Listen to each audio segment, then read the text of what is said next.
Planeta Campo. Patrocínio JBS. Alimentar a mudança é o nosso compromisso. UPL The Gigaton Challenge. Apoio SLC Agrícola, produzindo com eficiência e sustentabilidade.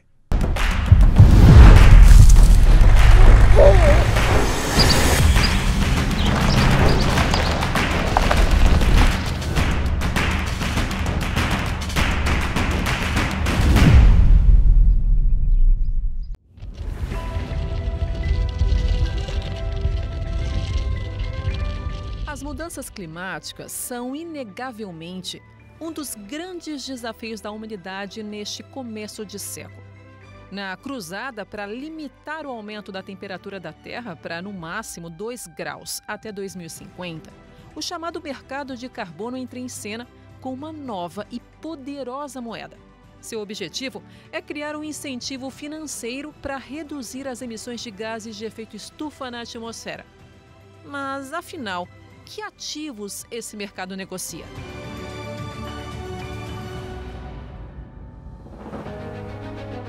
O mercado de carbono é um mercado que foi criado para permitir que aqueles que emitem muito comprem carbono daqueles que emitem pouco. É o caso daqueles países que têm, por exemplo, uma opção, uma situação como o Brasil tem, de ter grande possibilidade de ser um sumidouro de carbono.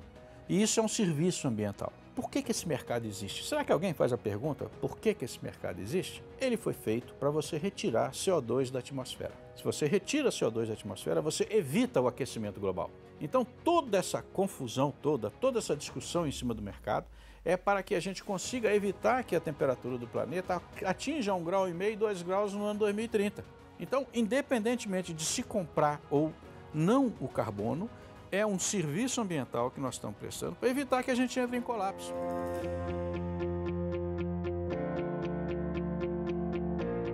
Na corrida para combater o aquecimento global, cada vez mais governos e empresas anunciam compromissos próprios para reduzir as emissões de gases de efeito estufa, os GES.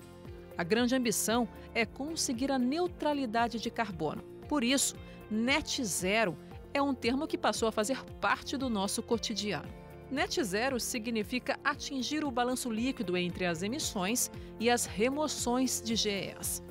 Para cada molécula de efeito estufa depositada no ar, outra molécula do mesmo tipo é retirada.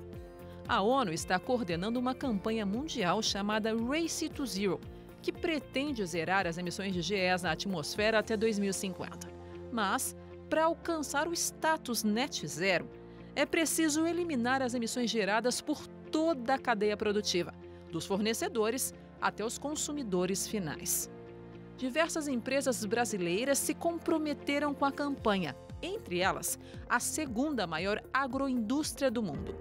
A sustentabilidade sempre foi uma das principais preocupações da empresa. A gente investe em sustentabilidade já há muito tempo, em vários projetos inovadores, mas mais recentemente a empresa assumiu um compromisso bastante ousado chamado JBS Net Zero 2040. A partir desse projeto, a gente tem a ambição de reduzir todas as nossas emissões líquidas, diretas e indiretas, nos próximos 20 anos e compensar todas as emissões residuais. Esse projeto provavelmente vai ser o grande orientador de todos os investimentos que a empresa vai fazer daqui para frente, com o objetivo de descarbonizar todo o nosso negócio. O mercado de carbono tem em Minas Gerais o seu precursor. Lá foram comercializadas as primeiras safras de café carbono neutro do país. A mesma cafeicultura que enriqueceu o estado no final do século XIX pode agora tornar-se uma fonte de renda inovadora com um manejo sustentável. Em Três Pontas, no sul de Minas, tecnologia, inovação e preocupação com o meio ambiente funcionam como cafeína para os sonhos da família Brito. Hoje o mundo todo está extremamente preocupado com o desastre ambiental que está por vir, que já está começando a surgir vários eventos de desastre. Depois que eu li o livro do Bill Gates, Como Evitar um Desastre Ambiental, eu fiz um contato com um consultor para a gente buscar como poderia ser feita uma certificação de carbono neutro. Em 2021, foram comercializadas 630 sacas de café carbono neutro safra 21, com um bônus de R$ 100 por saca. O primeiro passo para conquistar o título de neutro na cadeia produtiva foi medir o carbono emitido e o sequestrado em toda a propriedade. A primeira coisa que a gente precisa ter em mente é a questão da metodologia credível, né? Então nós fomos buscar junto à GHG Protocol, que é uma metodologia que foi trazida pelo Instituto Getúlio Vargas, aqui para o Brasil, na qual a gente classifica as emissões de carbono de uma propriedade. Então, nesse sentido, a gente quer mensurar toda e qualquer emissão na propriedade. A mensuração é feita com uma calculadora criada especialmente para essa finalidade. Nela, são lançados os valores obtidos na fazenda e os resultados são revelados para o produtor rural no inventário. Na verdade, a gente não sabia qual seria o resultado desse balanço. Foi uma surpresa boa para a gente saber que a nossa fazenda tinha sustentabilidade nesse aspecto também. Mas qual o valor de um crédito de carbono? Na teoria é simples. Cada crédito de carbono representa 1 tonelada de carbono que deixou de ser emitida para a atmosfera. Os países europeus, eles emitem muito carbono. 70% das emissões mundiais vêm por conta de energia e carvão. E os países europeus são todos eles nessa peneira aí, tá? Então eles precisam compensar. Eles não têm como compensar se não mudar a matriz energética e se não tirar o carvão da matriz deles.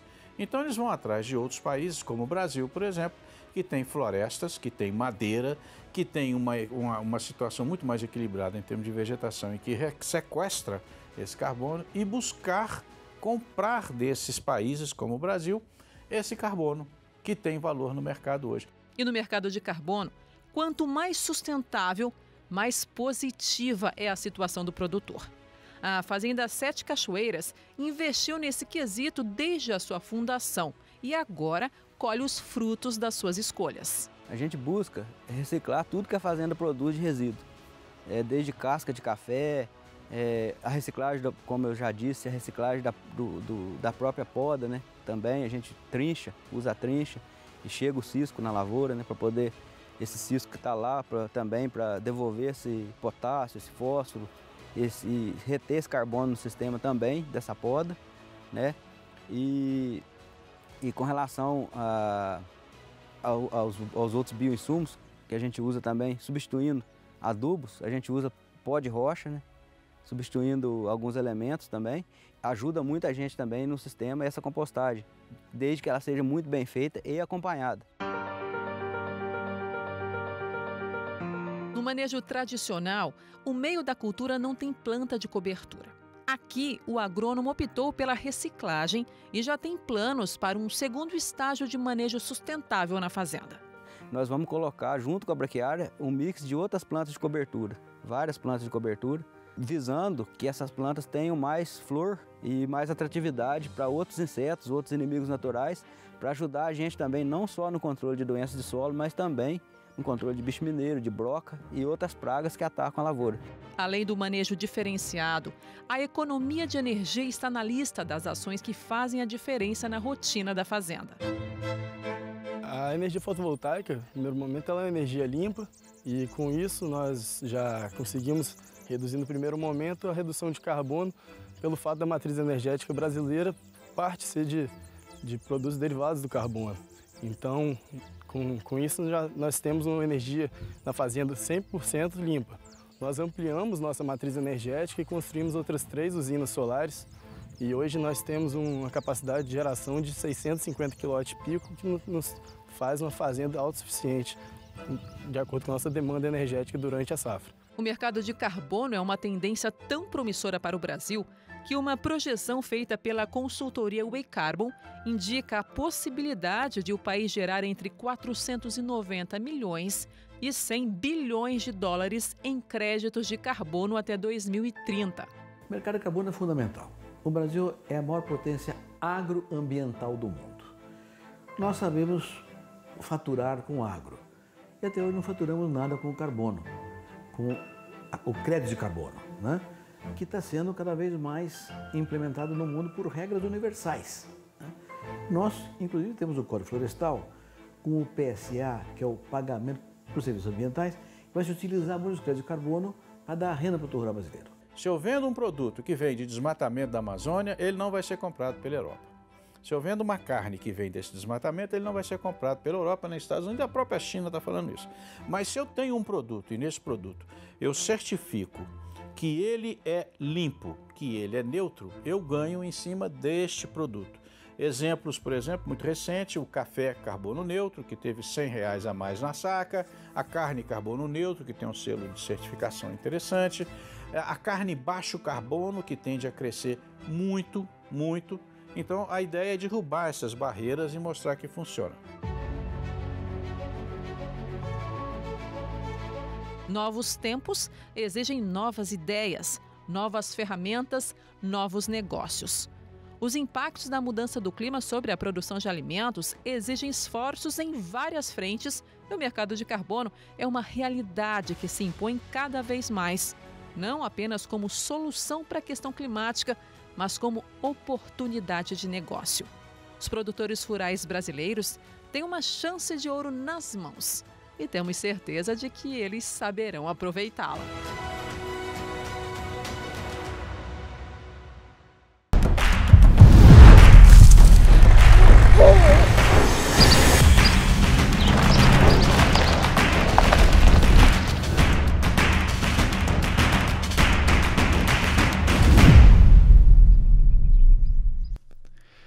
Planeta Campo. Patrocínio JBS. Alimentar a mudança é o nosso compromisso. UPL The Digaton Challenge. Apoio SLC Agrícola, produzindo com eficiência e sustentabilidade.